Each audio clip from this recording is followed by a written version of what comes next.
أفاعي سامة وفي أفاعي غير سامة، زاد حبي وعشقي لهم فتعرفنا عليهم. هسه موجود عندنا بالأردن 37 نوع من الأفاعي.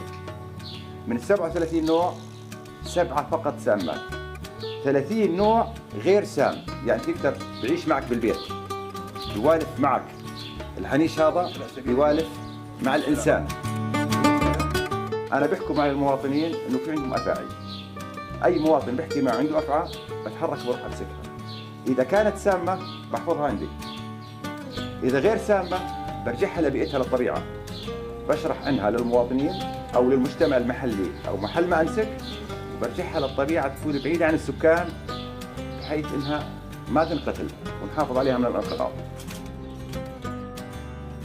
تجربتي في الأردن طبعا عن طريق ياسين صقور، طبعا شرح لي أنواع الأفاعي وبين لي السام من غير السام، ثم خرجنا ميدانيا لمناطق عديدة. وياسين صقور طبعا من أهالي الأردن المعروفين بالمبادرة السريعة، في الحقيقة يقطع مسافات طويلة من أجل طبعا إنقاذ الآخرين. أعطيني عودة أفضل، عودة سوداء.